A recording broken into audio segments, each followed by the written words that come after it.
Buen día, jóvenes. Buen día, Buen día, ingeniero. Buen día, ingeniero.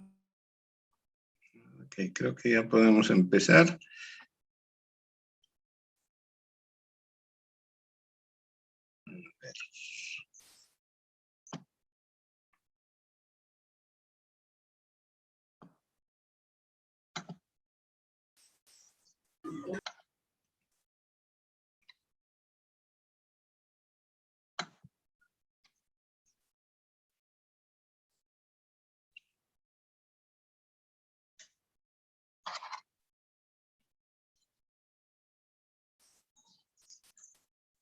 Bien, entonces nos ocuparemos a partir de hoy de análisis de circuitos electrónicos, RDS 220.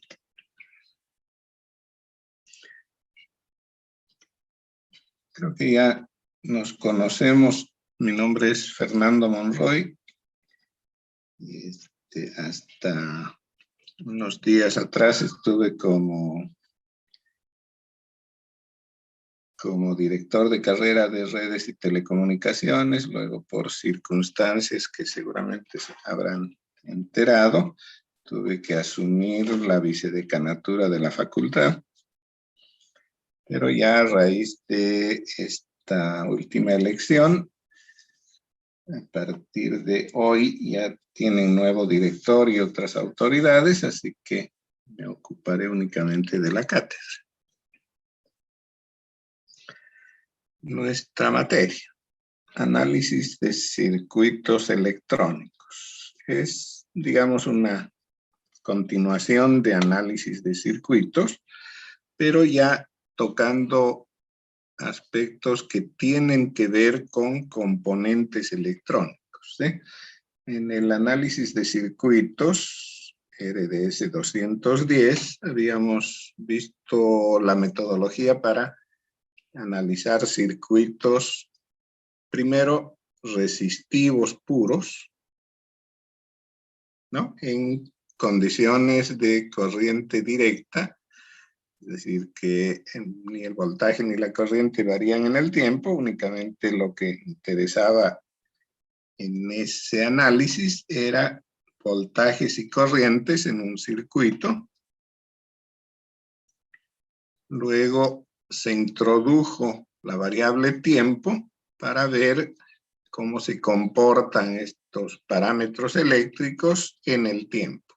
Es decir, que aquí aparecen otros componentes llamados reactivos, como los condensadores y las bobinas, en los que la relación de corriente y voltaje ya no es lineal, hay una relación íntegro-diferencial, lo que produce un comportamiento reactivo, ¿cierto?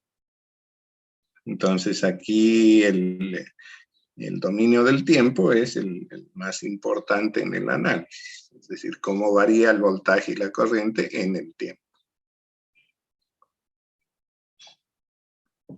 Una tercera parte en el estudio del análisis de circuitos es el de la respuesta a frecuencia, es decir, que se considera ahora voltajes y corrientes variando en el tiempo de manera sinusoidal, ¿no? Como una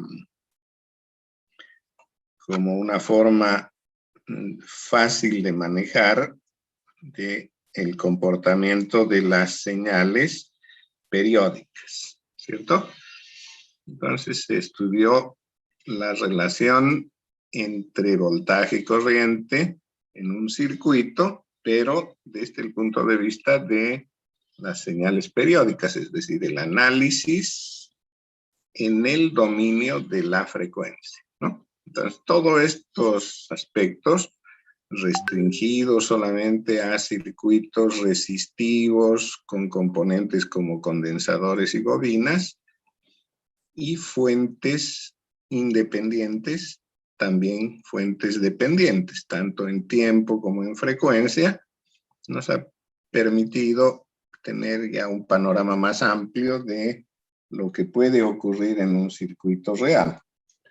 Pero digamos que los circuitos en su gran mayoría no tienen un carácter de solamente conformación de ellos mediante componentes pasivos o reactivos, como son resistencias, condensadores, ¿cierto?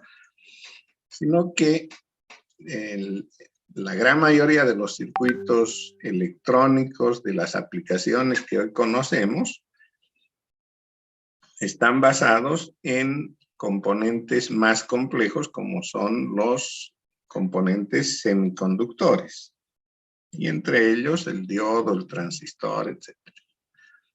Bien, entonces este es el tema que nos va a tomar en el curso que iniciamos hoy. Entonces, un primer tema que vamos a discutir es el diodo semiconductor. ¿Qué es un semiconductor? ¿Cómo se conforma un diodo? ¿Cuál es su respuesta en corriente y en voltaje? ¿Cómo se analiza un circuito compuesto por diodos? Algunas aplicaciones del diodo en los circuitos.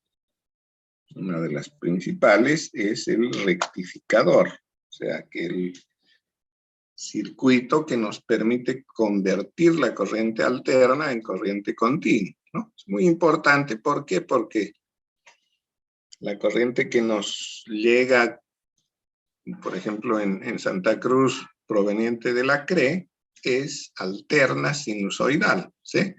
Pero la mayoría de los dispositivos eléctricos, electrónicos, operan con corriente continua, ¿sí? Un computador, por ejemplo, se alimenta de corriente continua, 5 voltios, 12 voltios de repente para comunicación. Entonces, requiere de corriente continua. Eso es lo que hace un rectificador. Convierte la corriente de alterna a continua.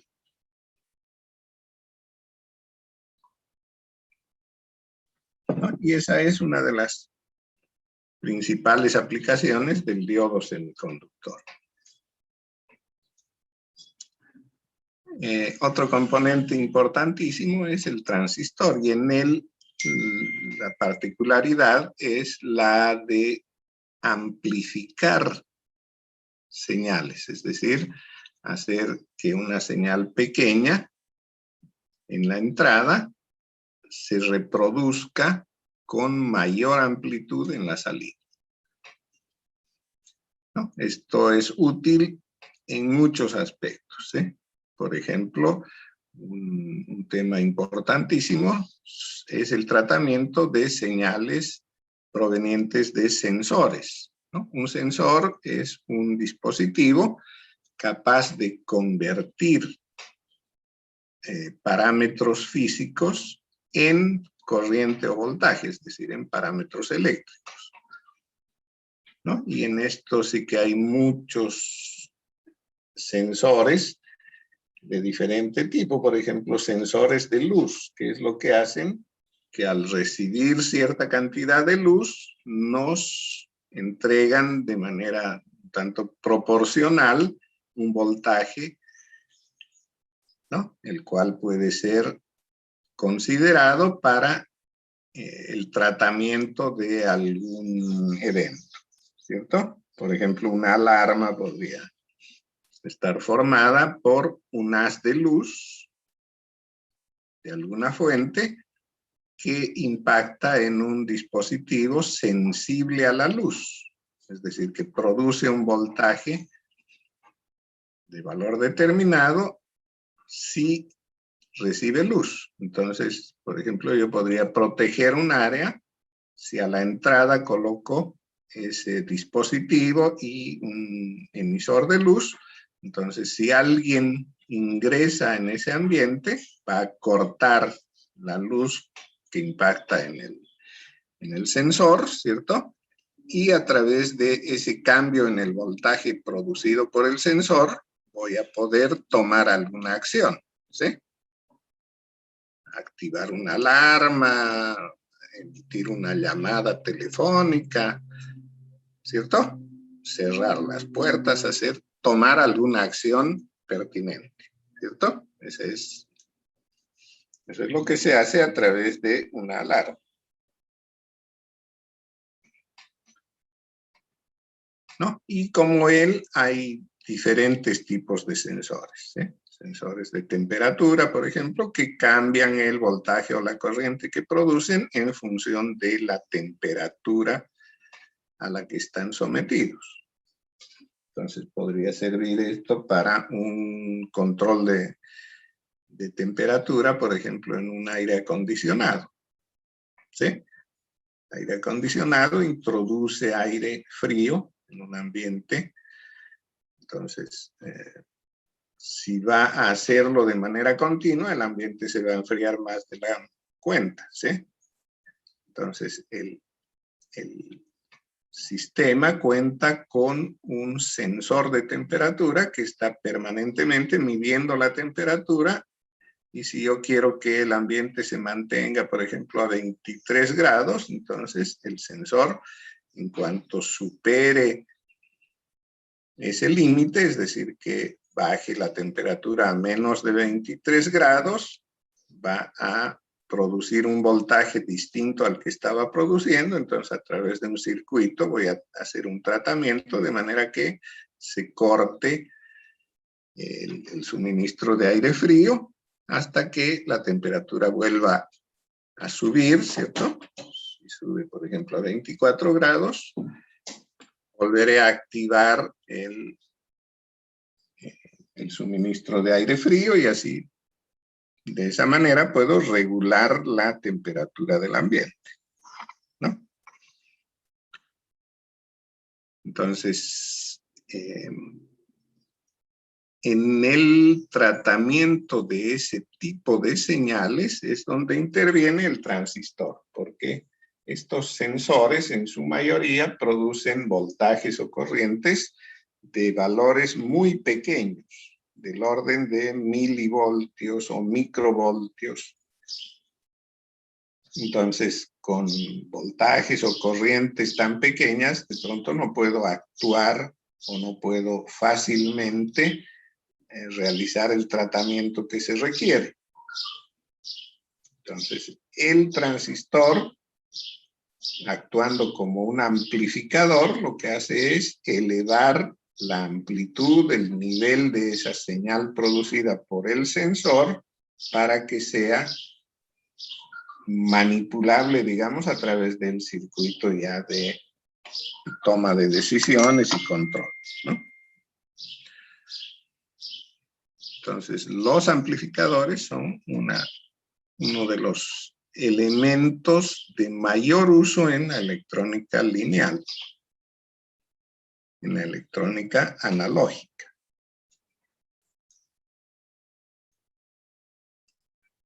El transistor también es parte de los circuitos digitales, ¿no? Las compuertas digitales, AND, OR, todo aquello que han estudiado seguramente en arquitectura de computadoras, están compuestas por transistores. Pero la operación de esos transistores no es una operación lineal, sino que ellos operan en dos estados solamente. O sea, no trabajan linealmente, sino que están en un estado o en otro, encendido o apagado, 0 o 1, ¿cierto? Entonces, eso es lo que da lugar a la formación de los circuitos digitales, de las compuertas, etc.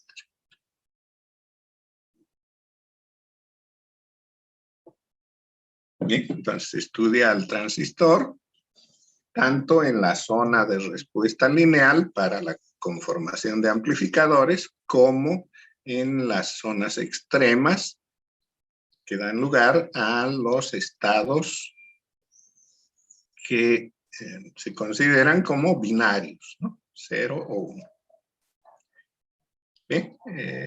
La materia básicamente está dirigida al análisis de circuitos lineales. Entonces, si bien se toca el aspecto de los estados extremos de operación del transistor, como el corte y la saturación, más está abocado a la respuesta lineal. Entonces se estudia como principal aplicación del transistor el amplificador. Amplificadores con un solo transistor, con dos o más transistores, arreglos necesarios para lograr ciertas finalidades. Y posteriormente se pasa a ver otro tipo de funciones que se puede lograr con transistores, sin embargo, ya vienen integradas en circuitos monolíticos, es decir, arreglos compactos formados por transistores, pero incorporados en una sola pastilla de plástico, ¿no? A eso se denominan circuitos integrados. Y de ellos estudiaremos aquellos que tienen un comportamiento lineal, como es el caso del amplificador operacional, que un poquito se vio en análisis de circuitos, el cual tiene muchas aplicaciones, tanto lineales como no lineales. Otros circuitos integrados que se van a estudiar son los reguladores de voltaje, ¿no? Que son circuitos compactos que permiten la regulación de voltaje ante diferentes circunstancias, tanto de carga como de producción de energía. Y por último, se verán dispositivos, hemos hablado hasta aquí del diodo como un dispositivo semiconductor de 2 capas.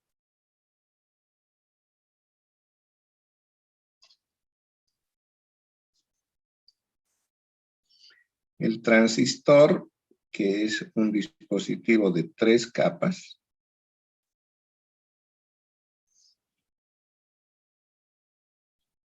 ¿Cierto? Cuando hablamos de 2 capas hay una sola unión. Al hablar de 3 capas estamos hablando de 2 uniones. En cambio, estos otros dispositivos, que en general se denominan tiristores, poseen 3 o más capas. En general, digamos, 4 capas.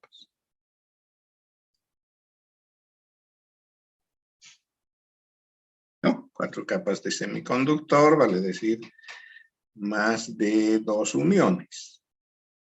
Entonces, tienen una característica un tanto particular y su uso está destinado mayormente a el control de potencia, ¿no? Entonces, sus aplicaciones se dirigen a aplicaciones en las que se requiere de mayor potencia en la carga.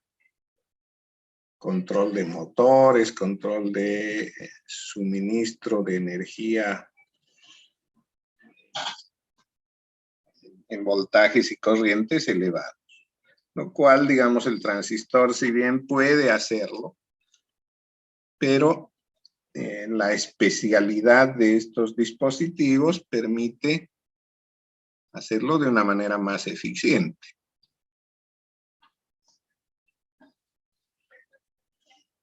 Bien, entonces ese es el panorama que nos espera para este semestre.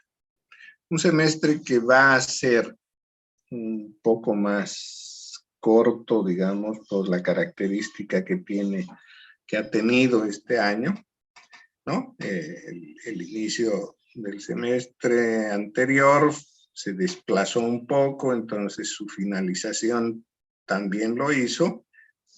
con el fin de alcanzar las 16 semanas que se considera para un semestre normal, ¿no? Pero ya ustedes saben el aspecto de elecciones, todo aquello que ha venido con segunda vuelta y todo aquello ha desplazado un poco el inicio del semestre que se tenía planificado para la semana pasada. Sin embargo, por cuestiones de principalmente el ciclo básico, ¿no?, que es común con la Facultad de Tecnología, se ha tenido que mover hasta, aunque algunas materias han iniciado ya la semana pasada, pero por la cuestión de inscripciones, retraso en ellas y aquello del ciclo básico, hemos preferido en la mayoría de los casos mover hasta hoy, aunque todavía ya sabemos que se siguen inscribiendo a través de casos especiales, rezagados, todo aquello. Entonces, esto siempre involucra algunas dispensaciones, ¿sí? Y va a hacer que el semestre, como les decía, sea un poco más corto. La idea es terminar hasta el 31 de diciembre, aunque ya sabemos que al acercarse la Navidad empieza a distenderse un poco la participación y por lo tanto hay muchos docentes que prefieren terminar antes, ¿no? Entonces, con la ayuda de ustedes podremos hacer que el semestre se vea o cumpla con toda la expectativa en menos tiempo del normal, digamos, ¿no? ¿Qué vamos a hacer para eso? Van a hacer un poco de investigación y lectura, ¿sí? Les voy a proporcionar algún texto para cada uno de los temas. Entonces tendrán ustedes que leer ese texto. En la plataforma Moodle voy a disponer para cada, digamos, para cada unidad un cuestionario cortito como control de lectura, un poco para obligarlos a leer y controlar que así lo están haciendo. Estos controles de lectura, si bien no tienen efecto directo en la nota, sí van a tener un efecto indirecto. Es decir, que algún estudiante que se encuentre al final del semestre con una nota reprobada, cercana a la de aprobación, y ha tenido buena participación en estos controles, entonces se le dará un empujoncito para que salga, ¿sí? Entonces, recomendable asistir a esos controles de lectura, los cuales van a estar disponibles en la plataforma Moodle. Entonces, el tema a tratarse en la clase lo habrán leído antes, entrarán a la plataforma, en 10-15 minutos responderán el cuestionario y de inmediato empezará la clase ya a discutirse ese tema y aplicarlo, ¿sí? Entonces, de esa manera haremos más ágil el avance, ¿no? No quita esto que tengamos muchas de las sesiones bastante prácticas, es decir, con mucho ejercicio, mucho problema por resolver. Muchos de los problemas los resolveré yo, otros quedarán para ustedes en el aula o a domicilio. Pueden hacerse también algunos problemas para resolver en grupo, ¿cierto? Como la materia habla de análisis de circuitos, esto debería apoyarse mucho con prácticas de laboratorio, ¿no? Pero el tema de la pandemia y las restricciones que tenemos impiden que podamos hacer del todo este tipo de prácticas. Veremos qué es lo que pasa más adelante.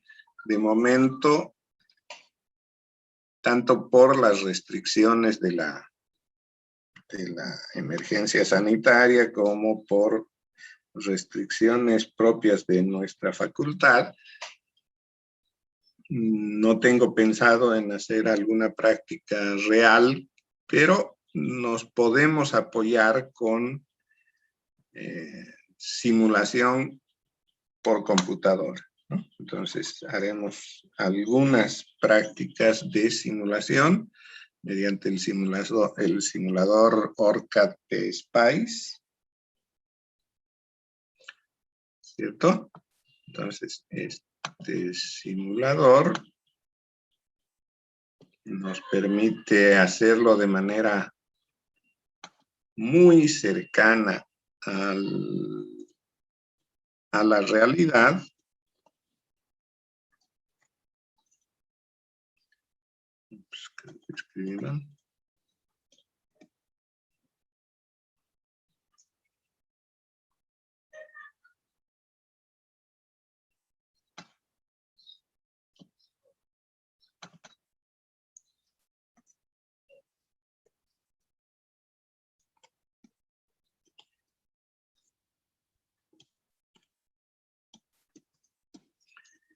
Bien, entonces el simulador ORCAD PSpice, este lo pueden obtener en la página del fabricante.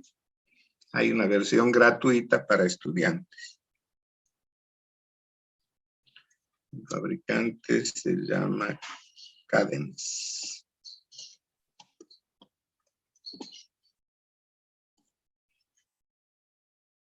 ¿Ya? Entonces,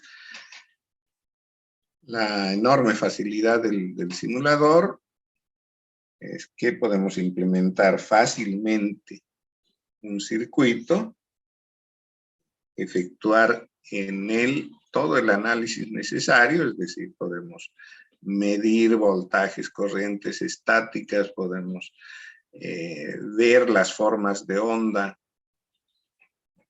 ¿no? Hacer trazas de las señales, provocar modificaciones fácilmente y ver el efecto que tienen esas modificaciones en las respuestas, etcétera, ¿no?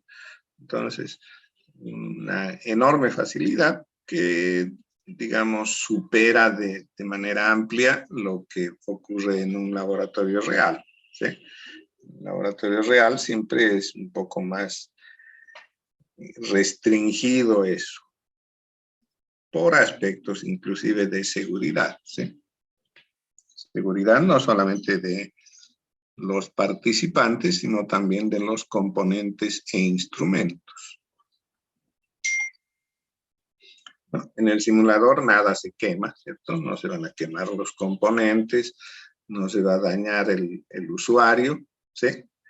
Como todo está haciéndose en una computadora, no hay ese peligro que siempre conllevan las prácticas reales, ¿no? Nadie se electrocuta en una computadora. Bien. Entonces, eso es lo que haremos para el desarrollo de las clases.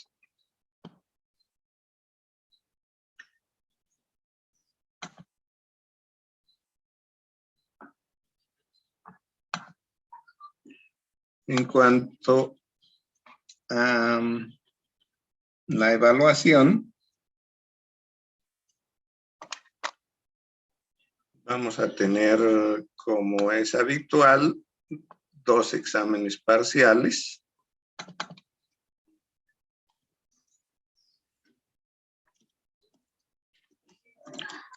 Cada uno de 20 puntos ponderados para la nota final, ¿cierto?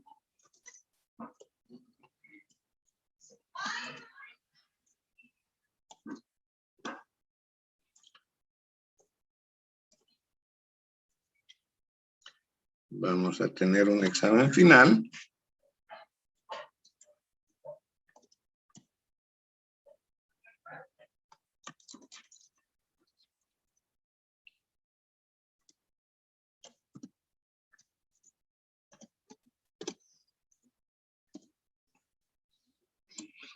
Y el resto del puntaje lo vamos a distribuir en prácticas e investigaciones.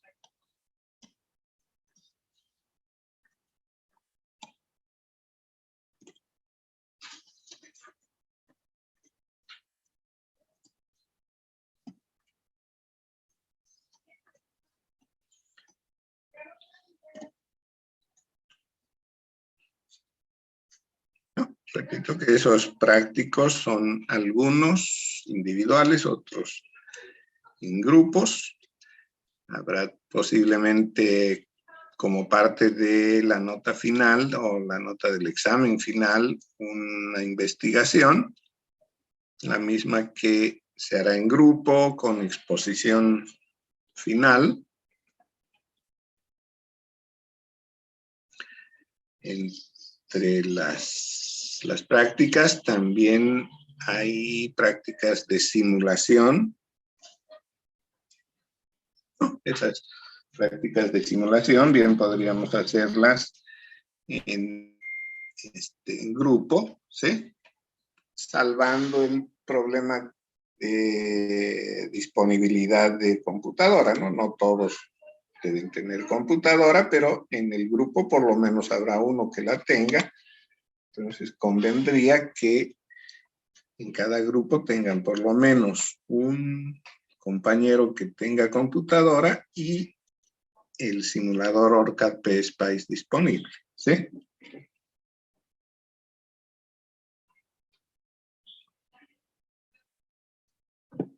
Entonces así pueden realizar su práctica, organícense de la manera más conveniente para ello,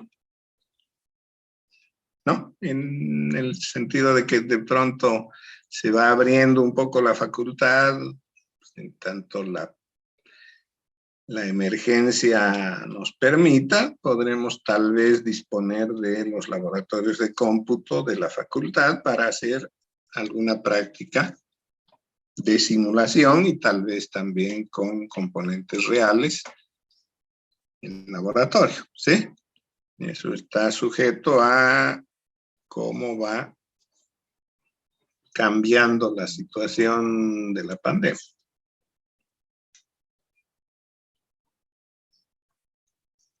¿Hasta aquí tienen alguna duda?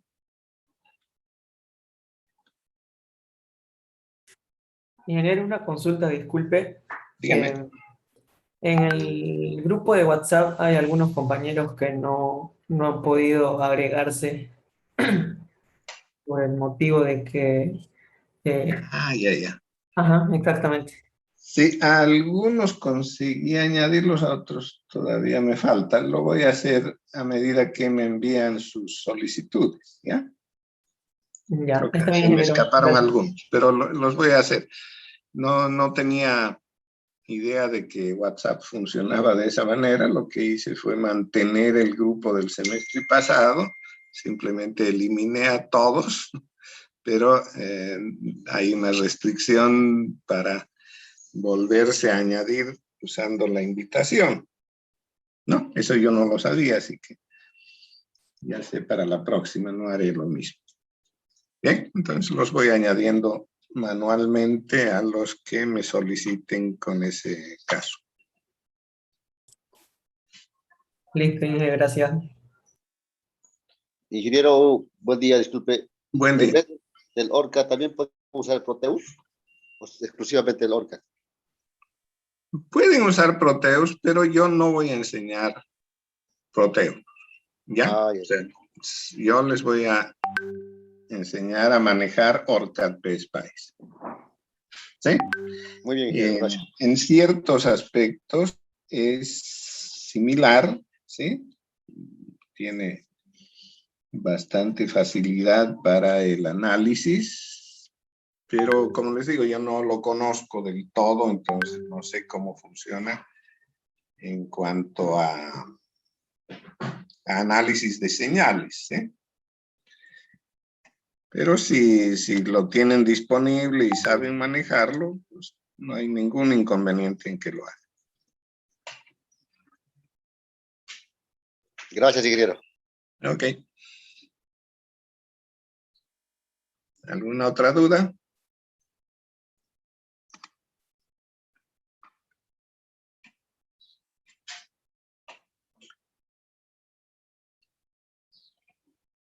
Ok.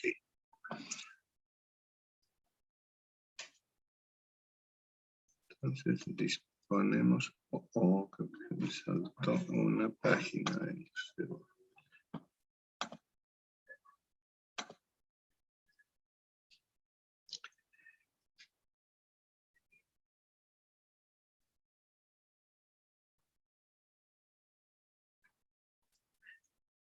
Bien, entonces, aunque ya estamos a 2 minutos de que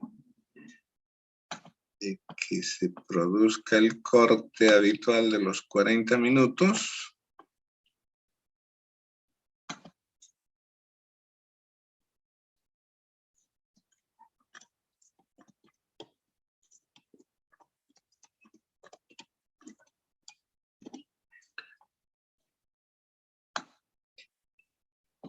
Bien, vamos a empezar con el desarrollo del primer tema, que es el diodo semiconductor.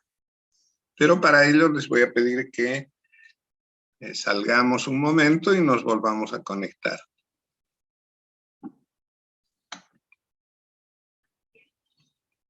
Bien, entonces se desconectan y vuelven a conectarse.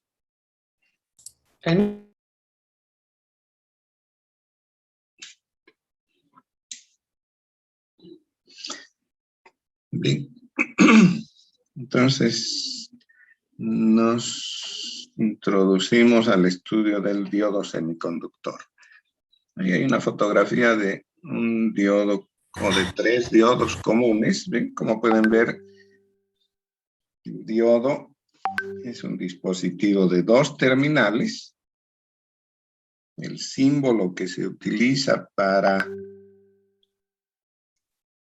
representación en los circuitos es este.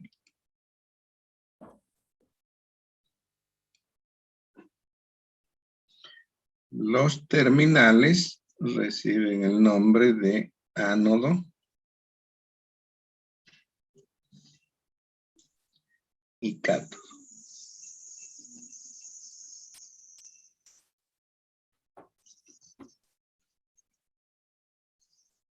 Ánodo vamos a simbolizar con A, cátodo con K.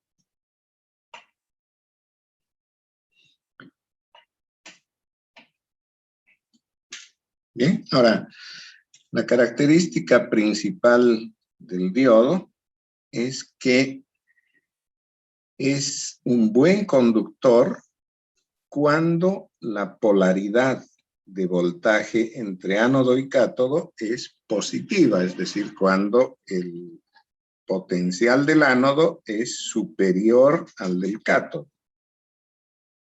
O sea que la diferencia entre el voltaje ánodo-cátodo es positiva, mayor a 0.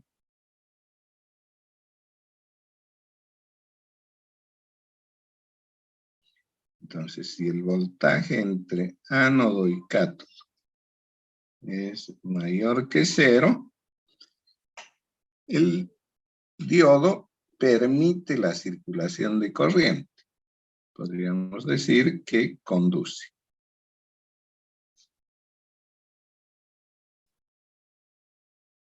Y va a circular corriente de ánodo hacia cátodo, ¿no? En ese sentido. En tanto que si ocurre lo contrario, es decir, que el voltaje entre ánodo y cátodo es negativo, o sea que el voltaje del ánodo es inferior al voltaje del cátodo, potencial en el ánodo es menor que el potencial del cátodo, de manera que la diferencia ánodo-cátodo es negativa. Entonces, el dispositivo no permite la circulación de corriente. Podríamos decir entonces que no conduce.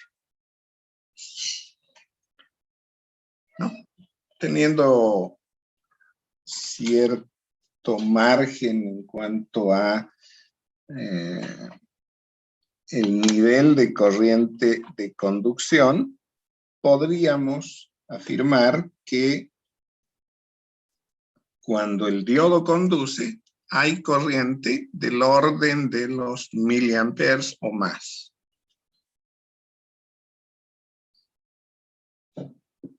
En cambio que cuando el potencial es inverso, es decir, que está en condición de no conducción, la intensidad de corriente es tan pequeña como del orden de 10 a la menos 9 o menos, y por lo tanto podríamos decir que no conduce, ¿no? O sea, hay una enorme diferencia entre la corriente en estado de conducción y la de no conducción, ¿no? Estamos hablando que en conducción la intensidad de corriente está en órdenes de 10 a la menos 3, o sea, miliamperes.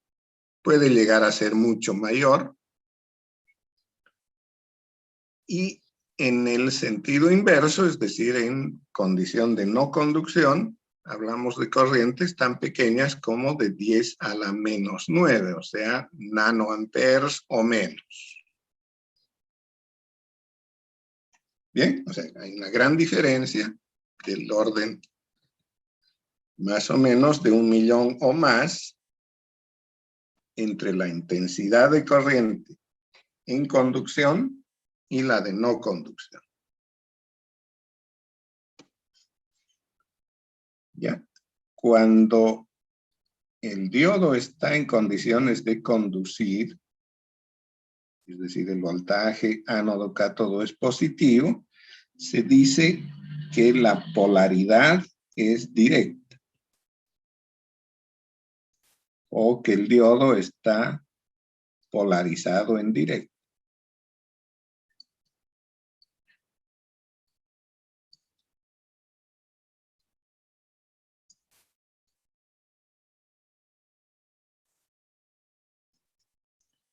En el otro caso, cuando no hay conducción, voltaje ánodo-cátodo negativo, se dice que la polaridad es inversa, o que está en estado de polarización inversa.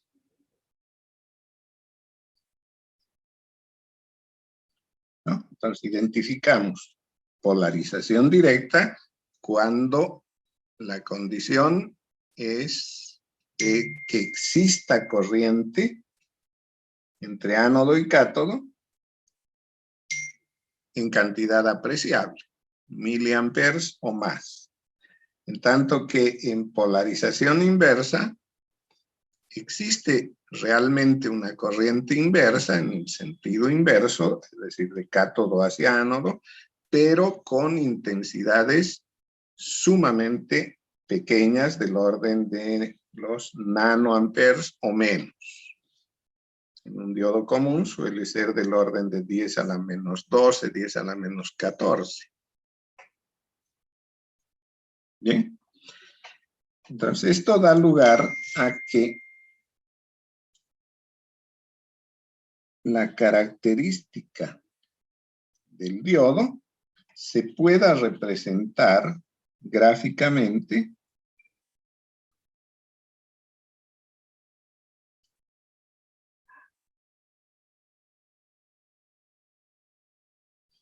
¿no? Esa característica del diodo que nos muestra en el eje horizontal el voltaje del ánodo al cátodo, que podríamos llamar voltaje del diodo, ¿ya? Positivo cuando el ánodo tiene polaridad superior a la del cátodo, negativo al contrario. Y en el eje vertical estamos representando la intensidad de corriente del diodo. Es decir, la corriente del ánodo al cátodo. Positiva cuando fluye en ese sentido, negativa cuando fluye de cátodo a ánodo. ¿Ya? Entonces, ahora, en condiciones de polarización inversa, decíamos que no hay conducción, es decir, que la corriente es prácticamente cero.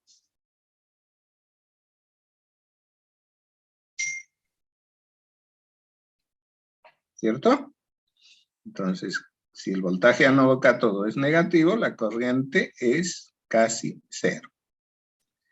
En cambio, cuando el voltaje ánodo-cátodo es positivo, conduce.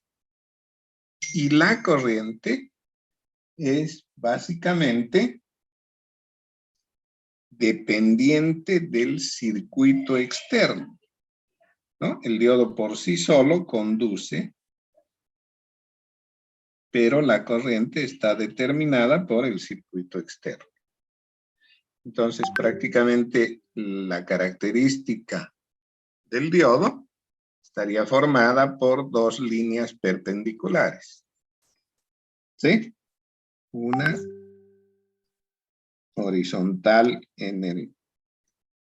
sobre el eje o el semieje negativo, más bien horizontal, y la otra vertical sobre el semieje positivo. ¿De acuerdo?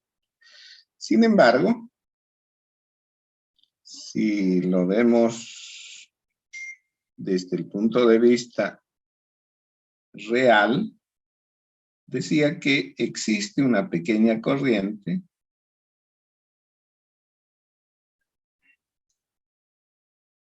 tanto en conducción inversa como antes de que se produzca la conducción directa.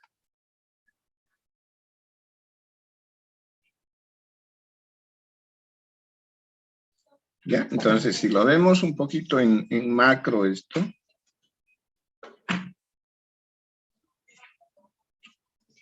esa corriente inversa que decía que es prácticamente cero, si la queremos representar en este trazo, tendremos que manejar otra escala para las corrientes positivas y negativas.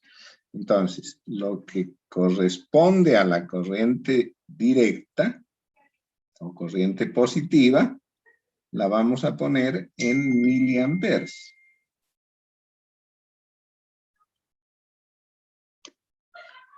En cambio, la que es negativa, la vamos a poner en nanoamperes.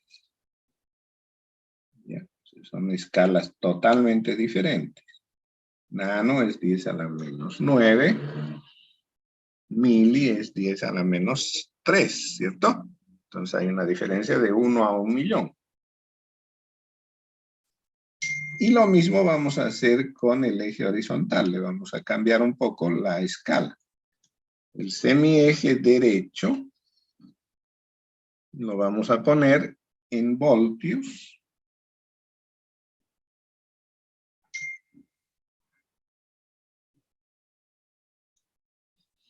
En cambio, el semieje izquierdo, lo que correspondería a la polarización inversa, lo voy a poner en centenares de voltios.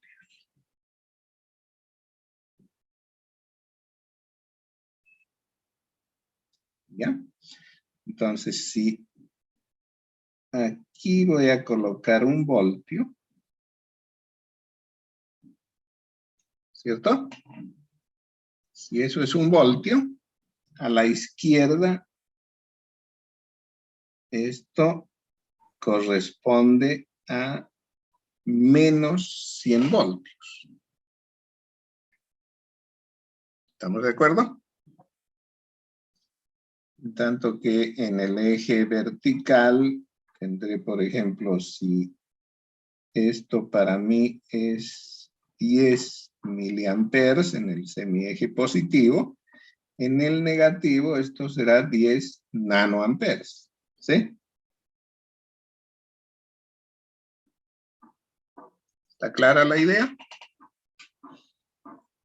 Entonces la relación en el eje vertical es de 1 a 1.000.000. En el eje horizontal de 1 a 100. Bien, entonces si hago ese tratamiento en los ejes horizontal y vertical, lo que voy a obtener como traza es esto. En polarización directa, digamos que el diodo, al aplicársele voltajes muy pequeños, responde con corrientes bastante pequeñas, aún del orden de los 10 a la menos 9. Pero a medida que aumenta el voltaje directo, esa corriente aumenta, pero de manera exponencial, alcanzando más o menos a los 0,5 voltios, órdenes ya de los miliamperes.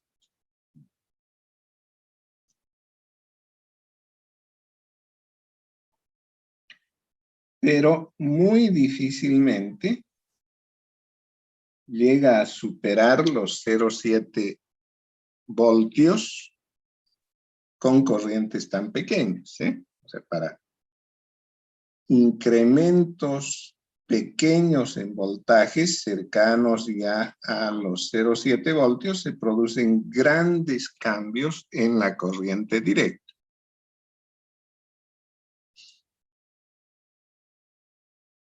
¿No? Repito entonces, si puedo de alguna manera ir cambiando el voltaje directo en el diodo, ¿sí? Por algún mecanismo de control externo puedo ir aumentando desde 0 el voltaje directo en el diodo, me voy a encontrar con que con voltajes inferiores a los 0,5 voltios, medio voltio, la corriente todavía es muy pequeña.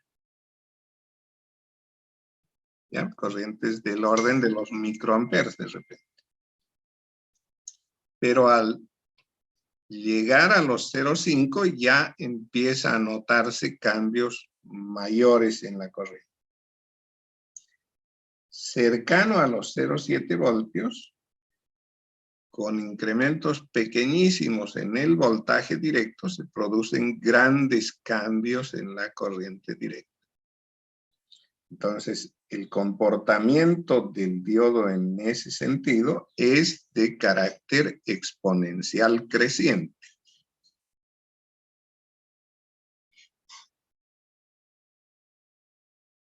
En el otro sentido, es decir, en polarización inversa, decíamos que con voltajes inversos, la corriente en el diodo es de órdenes muy pequeños. Entonces, hay una pequeña corriente, no es 0 como estaba marcado en el anterior gráfico, pero esa corriente no cambia aún con grandes cambios en el voltaje.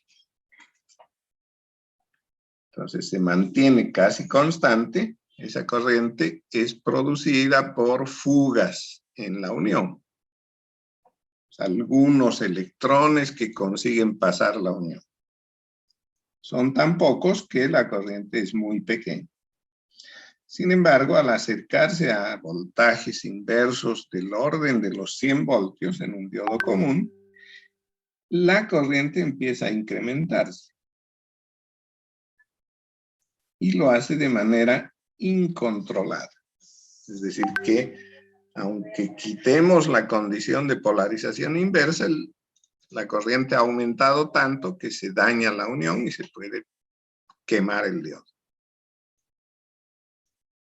¿no? Entonces, este cambio en la corriente tan abrupto al acercarse a los 100 voltios es irreversible y destructivo. ¿Ya? Entonces, hay un incremento grande en la corriente, pero ya es de tipo destructivo porque el diodo, después de eso, va a dejar de ser diodo, se convertirá en un chicharrón, ¿cierto?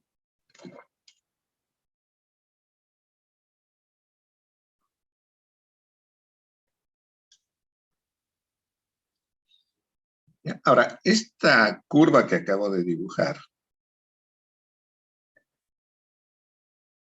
corresponde, decía, a escalas diferentes, tanto en el eje horizontal como en el vertical. Hay escalas distintas en los semiejes horizontal y vertical. Si hago la misma traza con la misma escala, ¿no? Imaginémonos que tomo en el eje o en el gráfico de la izquierda, por cada cuadrito digo 1 voltio. ¿Sí?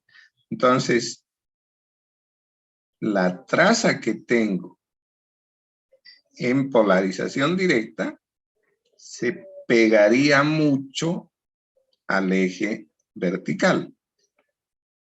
¿Sí? Si reduzco a un cuadrito lo que es representado en 5, voy a tener una traza muy prendida al eje vertical. Y lo mismo ocurriría si mantengo la misma escala en el eje vertical. Todo lo pongo en miliamperes, por ejemplo. Entonces, 1/1000ª de miliamperes es prácticamente 0. Y se vería como la traza pegada al eje horizontal que hemos marcado en el gráfico de la izquierda. ¿Cierto? Y obviamente no alcanzaría a representar los menos 100 voltios porque no me alcanza la hoja. ¿Se entendió la idea? ¿Hay alguna duda?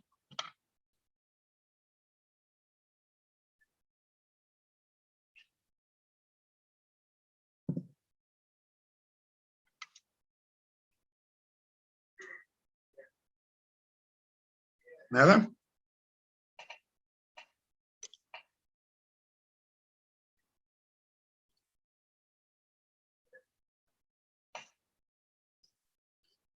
Bien, ahora, para efectos de análisis de circuitos que contengan diodos, si queremos elevar la precisión en el cálculo, podemos considerar la curva presentada a la derecha. Sin embargo, si nuestro interés es simplemente de comportamiento del diodo como tal, podríamos usar la traza de la izquierda. Es decir, en esa traza consideramos que el diodo está solamente en 2 estados. Un estado de conducción, si el voltaje ánodo-cátodo es positivo, o un estado de no conducción, si el voltaje ánodo-cátodo es negativo. ¿Bien? Entonces, el tratamiento del análisis podría llevarse de esas 2 formas. Una forma, digamos, que se considera al diodo como un elemento ideal que solamente puede adoptar 2 estados, conducción o no conducción, ¿cierto? O un análisis en el cual al diodo se lo considera como un elemento real, con una respuesta real, y en ese caso, bueno, la complicación en el cálculo es mayor, ¿cierto? Porque tenemos que considerar esa curva real de característica del diodo. ¿Cierto? Entonces al diodo lo podemos ver de dos maneras. Como un elemento real o como un elemento ideal. ¿Cierto? Como elemento real, la relación entre el voltaje y la corriente sigue una ley exponencial.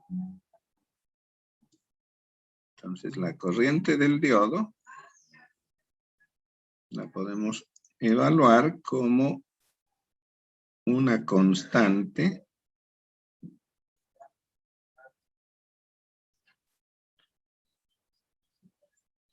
llamada corriente inversa de saturación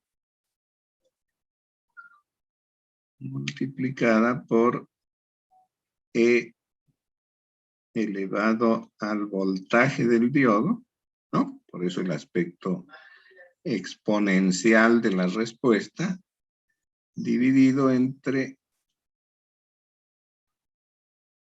una pseudo constante llamada voltaje térmico y afectada por un otro factor denominado factor de idealidad. Enseguida los describimos. Menos 1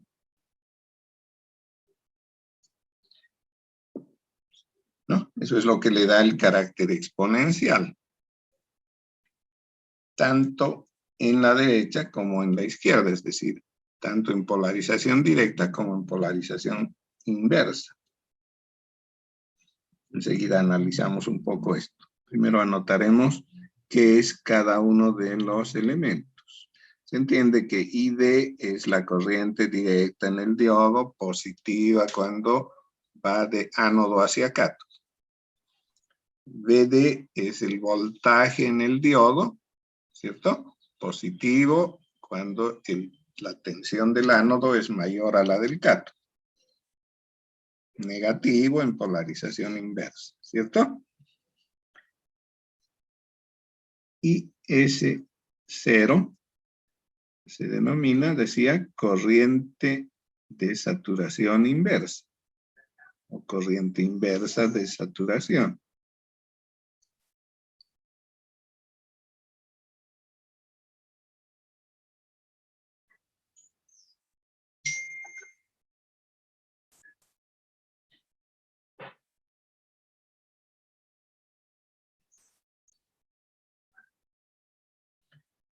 El orden de esta corriente es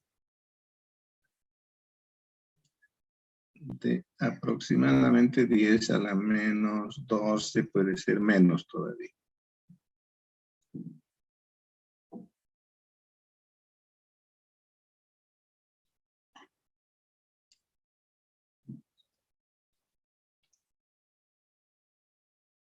N se denomina factor de idealidad.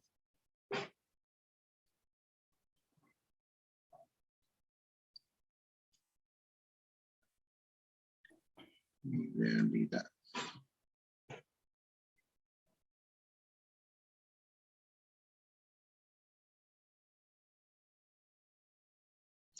Este factor de idealidad es simplemente un número que está comprendido entre 1 y 2. Difícilmente alcanza 2, suele estar más cercano a 1.5. Y este factor de idealidad es producido en el momento de la fabricación, es decir, que está relacionado con la unión de los semiconductores.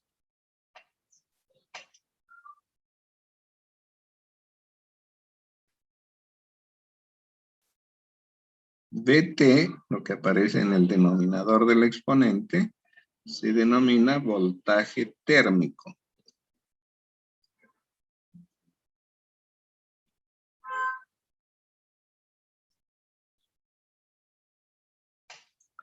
voltaje térmico. Este voltaje térmico alcanza para temperaturas, digamos, ambientales, alrededor de los 30 grados centígrados, un valor de alrededor de 26 milivoltios.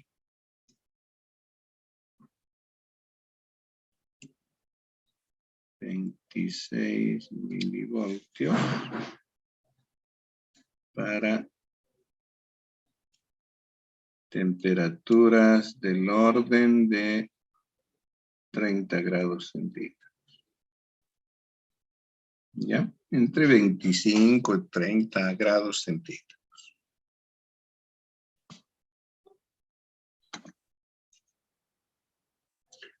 Estamos ya sobre la hora, así que les voy a dejar una pequeña tarea.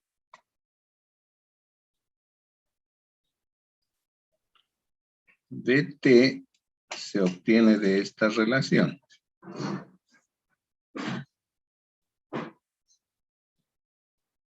K por T sobre Q.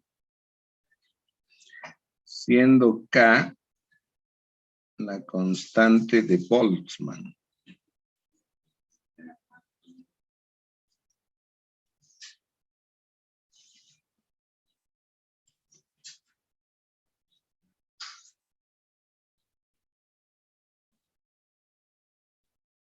Creo que se escribe así, no estoy muy seguro. Entonces la tarea es averiguar cuál es el valor de esta constante y cómo se escribe Boltzmann. T es la temperatura de la unión.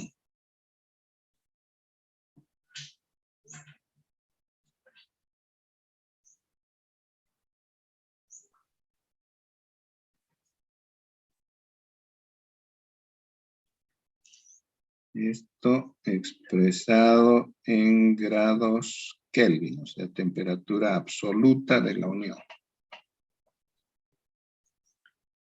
Y Q, también parte de la investigación, es la carga del electrón.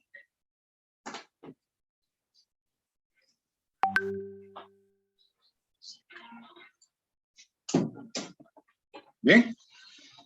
Entonces, tarea para ustedes averiguar cuál es el valor de la constante de Boltzmann y sus unidades. Averiguar cuál es el valor de la carga del electrón en coulombs. ¿Ya?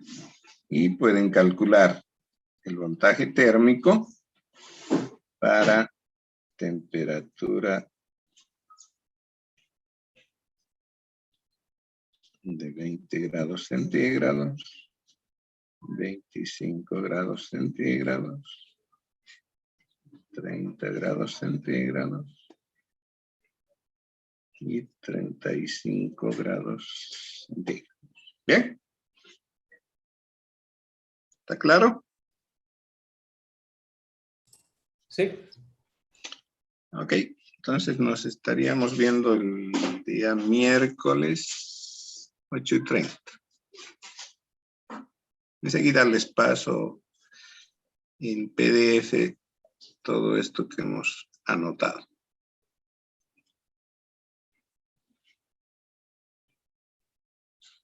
Bien, se cuidan. Hasta luego. Hasta Hasta luego, ingeniero. luego.